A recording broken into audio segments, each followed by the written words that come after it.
Russia is now using its nuclear doctrine that is escalate to de-escalate. यानी situation को इतना high level पे ले जाओ कि सामने वाले के लिए मुश्किल हो जाए जंग जीतना और आपको आपके अगेंस्ट कोई स्टेप लेना। पुतिन वेरी क्लियरली मेंशन करते हैं कि हम इन्हें ज़मीन के अंदर गाड़ देंगे। We have that lethal force, we have that lethal bombs, हम इनमें से किसी को नहीं छोड़ेंगे। इसलिए अब बात चल रही है कि ब्रिटेन एंड फ्रांस ये किस तरीके से एक नई नेटो बना सकते हैं इसी नेटो के अंदर, जिसे मिनी नेटो का नाम दिया जा रहा है।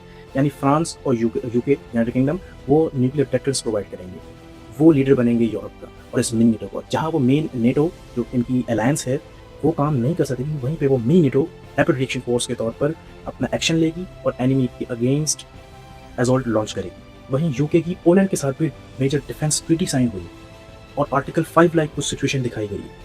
ये पोलैंड पर अटैक, यूके पर अटैक, यूके पर अटैक, पोलैंड पर अटैक। अब न्यूज़ ये आई है, खबर ये है कि फ्रांस ने नॉर्वे को भी अपनी न्यूक्लियर डिफेंस प्रोवाइड कि आप अब हमारी न्यूक्लियर डिफेंस लें। सो फ्रांस एक लीडर बनने की कोशिश कर रहा है यूरोपियन यूनियन के अंदर।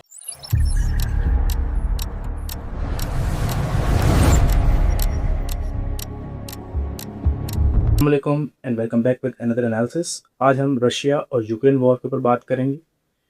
पिछले कई सालों से ये जंग स्टेलमेट पर है, यानी ना रशिया कुछ ज़्यादा ऑफेंसिव मूव्स दिखा सक रहा है ना यूक्रेन, और ये जंग ना रुक रही है ना चल रही है।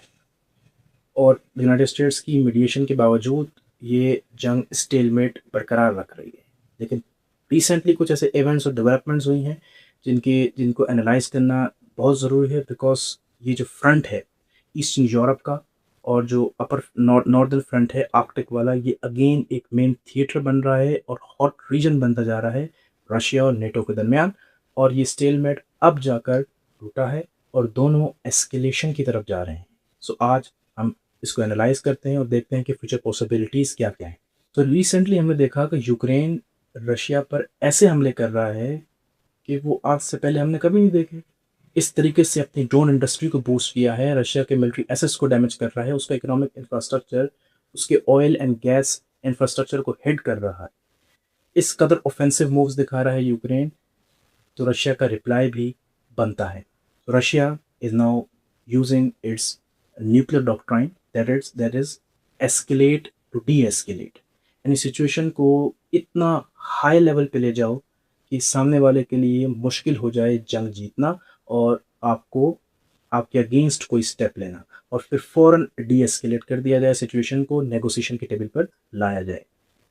सो कुछ यही हो रहा है रशिया और यूक्रेन के दरमियान।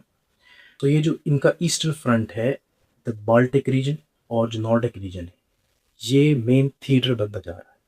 यहाँ की जो गवर्नमेंट्स हैं, यूरोपियन गवर्नमेंट्स हैं, वो एक रूसोफोबिक नैरेटिव बना रहे हैं। According to Wall Street Journal, इनके अकॉर्डिंग, इन स्टेट्स के अकॉर्डिंग, यानी ईयू के according, just 12 months are remaining जिसमें रशिया एक मेजर ऑफेंसिव लॉन्च करेगा यूरोप के खिलाफ, और इन इलाकों के ऊपर एक्सपेंशनिज्म की पॉलिसी को परसू करते हुए इन इलाकों को यूक्रेन की तरह वापस अपनी टेरिटरी में मर्ज करना चाहेगा, यानी the revival of Soviet union. ये नैरेटिव बनाया जा रहा है, और इस नैरेटिव बनाने की क्या वजह है, आखिर ऐसा क्यों किया जा रहा है, हम आगे एनालिसिस में देखते हैं।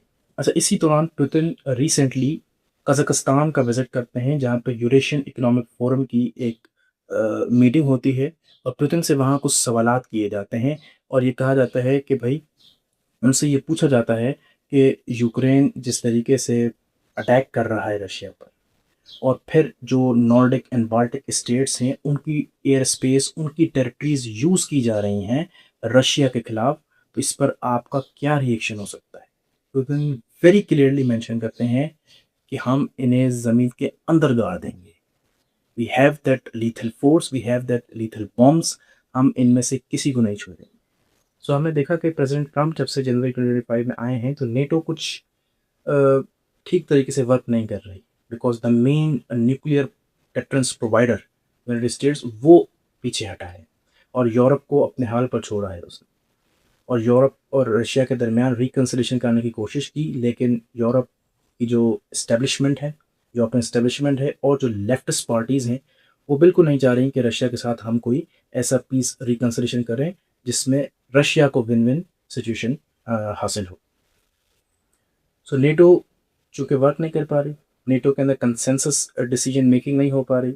इसीलिए अब बात चल रही है कि ब्रिटेन एंड फ्रांस ये किस तरीके से एक नई नेटो बना सकते हैं इसी नेटो के अंदर, जिसे मिनी नेटो का नाम दिया जा रहा है। यानी फ्रांस और यूके यूनाइटेड किंगडम वो न्यूक्लियर डेटर्स प्रोवाइड करेंगे, वो लीडर बनेंगे यूरोप का और इस मिनी नेटो को, जहाँ वो मेन नेटो जो इनकी अलायंस है वो काम नहीं कर सकेगी, वहीं पे वो mini NATO rapid reaction force के तौर पर अपना एक्शन लेगी और एनिमी के अगेंस्ट असॉल्ट लॉन्च करेगी। तो इसी के चलते यूक्रेन की रिसेंटली फाइटर जेट्स की डील होती है स्वीडन के साथ। स्वीडन के बहुत मशहूर और बहुत फेमस एंड बहुत लीथल फाइटर जेट्स हैं जिन्हें ग्रिपेन फाइटर जेट्स कहा जाता है, वो यूक्रेन के साथ डील होती है और आने वाले 10 महीनों के अंदर यूक्रेन को ये स्लोली स्लोली प्रोवाइड किए जा सकेंगे। और यूक्रेनियन प्रेसिडेंट जेलेंस्की के अकॉर्डिंग हम तब तक रशिया को लेट गो नहीं करेंगे, तब तक रशिया पर हमले करते रहेंगे जब तक हम अपनी टेरिटरी वापस न ले लें। यानी कि जो ईस्टर्न फ्रंट के ऊपर रशिया ने टेरिटरी एक्वायर की है यूक्रेन की, वो जेलेंस्की वापस लेना चाह रहे हैं। कुछ अरसा पहले यूक्रेन के प्रेसिडेंट जेलेंस्की, उनका ये कहना था कि ओके, जहाँ तक टेरिटरी रशिया ने ले ली है हम इधर तक ही सीज़फायर बनाते हैं, सीज़फायर लाइन बनाते हैं और मामला को रिजॉल्व करते हैं। लेकिन अब अचानक वो ये कह रहे हैं कि हम अपनी टेरिटरी भी वापस लेंगे। दैट मीन्स पीछे से उन्हें बिगर पुश मिला है and that bigger push is no doubt provided by France, UK and Germany. They all are acting now as strategically autonomous states, जो यूनाइटेड स्टेट्स के अंडर काम नहीं कर रहे हैं बल्कि यूरोप को खुद लेकर चल रहे हैं। और यही सबसे बड़ी जिसे हम कह सकते हैं डिफ़िकल्टी है व्लादिमीर पुतिन के लिए, क्योंकि पहले व्लादिमीर पुतिन नेटो से लड़ रहे थे, वो नेटो जो यूनाइटेड स्टेट्स के अंडर आती है। लेकिन अब यूरोपियन यूनियन ईयू जो है वो नेटो का रोल अदा कर रही है और यूक्रेन को फंड्स पे फंड्स दिए जा रहे हैं, उनकी डील्स हो रही हैं। जहां यूक्रेन की स्वीडन के साथ डील हुई है, वहीं यूके की पोलैंड के साथ भी मेजर डिफेंस ट्रीटी साइन हुई है और आर्टिकल 5 लाइक कुछ सिचुएशन दिखाई गई है कि पोलैंड पर अटैक, यूके पर अटैक, यूके पर अटैक, पोलैंड पर अटैक। आप इस चीज़ को नोट कर सकते हैं कि पोलैंड ईस्टर्न यूरोप के ऊपर लाई करता है जबकि यूके वेस्टर्न यूरोप के ऊपर लाई करता है।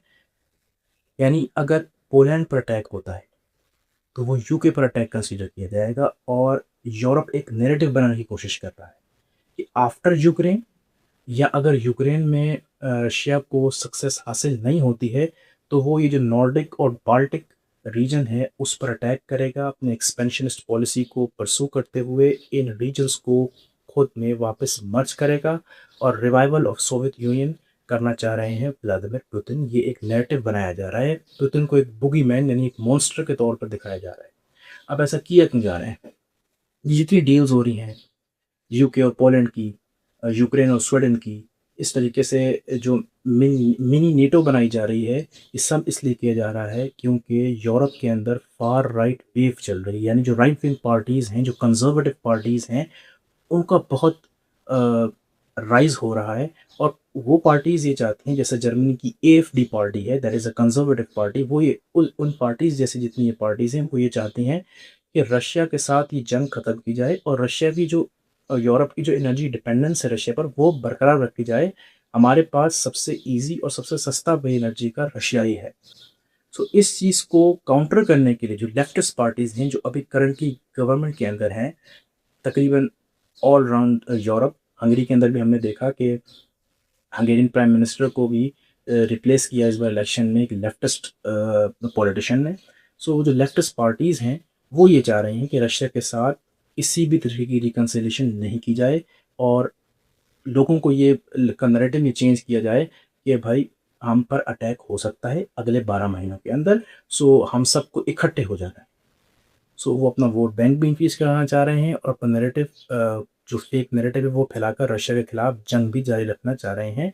बिकॉज यूरोपियन इस्टेब्लिशमेंट वो भी यही चाहती है कि रशिया के साथ वॉर कंटिन्यू रहे, रशिया को इस वॉर से जान न छुड़ा सके और रशिया की इकोनॉमी डिरेल होती रहे। सो ये जो मैंने मिनी नेटो की बात की, ये क्या है? Mini NATO basically plan B है यूरोप का। यानी अगर रशिया अटैक करता है, for example major assault launch करता है, जिस तरीके से पुतिन अभी न्यूक्लियर एक्सरसाइजेज कर रहे हैं अपने बॉर्डरिंग रीजन्स के, जो यूरोप के साथ बॉर्डर रीजन्स हैं उनके करीब करीब बेलारूस में की गई। अगर पुतिन अटैक करते हैं यूरोप के ऊपर, सो एक प्लान बी भी होना चाहिए, बिकॉज यूनाइटेड स्टेट्स उस तरीके से रशिया के सामने कभी नहीं आएगा, नेटो को वर्क करने नहीं देगा। सो प्लान बी ये है कि एक मिनी नेटो बनाई जाए, जिसमें यूके, जर्मनी और फ्रांस जो है वो लीडिंग रोल प्ले करेंगे, और जितने भी ये ईस्टर्न यूरोपियन स्टेट्स हैं, बाल्टिक स्टेट्स हो गए, नॉर्डिक रीजन हो गया, इन सब को न्यूक्लियर डेटरेंस प्रोवाइड की जाएगी, इनको कन्वेंशनल कैपेबिलिटीज प्रोवाइड की जाएगी। इसी के चलते हुए फ्रांस ने न्यूक्लियर डेटरेंस अपनी प्रोवाइड, ऑल दो उसने पहले की प्रोवाइड की हुई है 8 स्टेट्स को, जिसमें डेनमार्क, जर्मनी, यूके और इन जैसे बेल्जियम जैसे स्टेट्स इसमें शामिल हैं। अब न्यूज़ ये आई है, खबर ये है कि फ्रांस ने नॉर्वे को भी अपनी न्यूक्लियर डेटरेंस प्रोवाइड की है कि आप अब हमारी न्यूक्लियर डेटरेंस के अंदर है। सो फ्रांस एक लीडर बनने की कोशिश कर रहा है यूरोपियन यूनियन के अंदर। सो ये मेरी नेटो का एक मॉडल बनाया जा रहा है, इसमें जितने 3 पार्ट्स हैं यूरोप के, eastern part, central Europe and western Europe, ये तीनों पार्ट्स इंटीग्रेट करेंगे एक दूसरे के साथ और डिसाइसिवली एक्ट करेंगे किसी भी क्राइसिस सिचुएशन के अंदर। अगर और सपोज रशिया हमला कर देता है तो उस सिचुएशन में हमें क्या करना है, ये मिनी नेटो वो डिसाइड करेगी। सो अब यहाँ सवाल ये उठता है कि क्या वाकई में रशिया एक्सपेंशनिज्म की तरफ जाना चाहता है? अगर हम अभी की सिचुएशन को एनालाइज करें तो लगता बिल्कुल भी नहीं है कि रशिया एक्सपेंशनिज्म की तरफ जाएगा। उसकी मैन पावर इतनी लॉस हुई है, उसकी इकोनॉमिक पावर लूज हुई है इस 4 से 5 साल के वॉर के दौरान, यूक्रेन के वॉर के दौरान, बिकॉज काफ़ी ज़्यादा नुकसान हुए हैं। वहाँ पे जो रशिया की दूसरी पेरिफेरी रीजन्स हैं, यानी सेंट्रल एशियन रीजन है, उसके अंदर यूनाइटेड स्टेट्स अपना फुट होल्ड स्ट्रेंथन कर चुका है। सो रशिया को जगह जगह से लॉसेस सामने आ रहे हैं, तो रशिया कभी भी ऐसा नहीं चाहेगा कि वो एक फ्रंट खुला हुआ है 10 फ्रंट और खोले। तो ये एक नैरेटिव बना रही है ईयू जानबूझकर, ताकि अपनी जो लेफ्टिस्ट गवर्नमेंट है उनको एम्बोल्डन करें, लोगों को डराएं कि भाई सिर्फ 12 महीने रहते हैं वॉर के अंदर और वॉर शुरू हो जाएगी, सो आप हमारा साथ दें। सो उस तरह का एक नैरेटिव बनाया जा रहा है और फेक प्रोपेगेंडाज बनाए जा रहे हैं रशिया के खिलाफ। सो ये 3 मेन थिएटर्स होंगे नेक्स्ट डेकेड में, जिसके अंदर ही सारी जंगें लड़ी जाएंगी, जिनके अंदर ही सारी प्रॉक्सी वॉर्स होंगी, indirect wars होंगी, hybrid war होंगी। Number 1 is Arctic. Arctic is going to be the main theater. Number 2 that is the Indo-Pacific. Indo-Pacific में चाइना, Arctic में Russia. And number 3 is the southern periphery of Europe, जहाँ पे तुर्की ये लाया करता है। तुर्की ये भी रशिया का इन्फ्लुएंस कम करना चाह रहा है। तो ये जंग रशिया और यूक्रेन की, ये किस तरीके से कौन सी ट्रजेक्ट्री लेती है आने वाले डेज में, ये बताना बहुत मुश्किल है, because social sciences, international relations, the field is too subjective, कभी भी कुछ भी हो सकता है। रशिया अब न्यूक्लियर एस्केलेशन की तरफ आ चुका है। रशिया के पास अब कोई कार्ड प्ले करने के लिए नहीं बचा, बिकॉज वो अपनी सारी कन्वेंशनल ताकत लगा चुका है। पीछे सिर्फ यूक्रेन नहीं, उसके पीछे पूरी नेटो वर्क कर रही है। The European countries are enormously supplying weapons and conventional capabilities to Ukraine. उसके साथ बेट्स कर रहे हैं, उसको जितनी लीथल टेक्नोलॉजी वो सप्लाई कर रहे हैं। सो अगर यूक्रेन जंग नहीं जीत रहा तो वो रशिया को भी जीतने नहीं दे रहा। सो दैट्स वाई रशिया यानी व्लादिमीर पुतिन अब ज़रा न्यूक्लियर एस्केलेशन की तरफ जा रहे हैं और न्यूक्लियर सिग्नलिंग कर रहे हैं। तो देखते हैं कि ये वॉर रुकती है या नहीं, बिकॉज ये 2 वॉर्स, जो यूएस और ईरान की वॉर चल रही है और रशिया और यूक्रेन की वॉर चल रही है, ये 2 वॉर्स डिसाइड करेंगी कि आने वाले फ्यूचर में वर्ल्ड वॉर 3 होनी है या नहीं।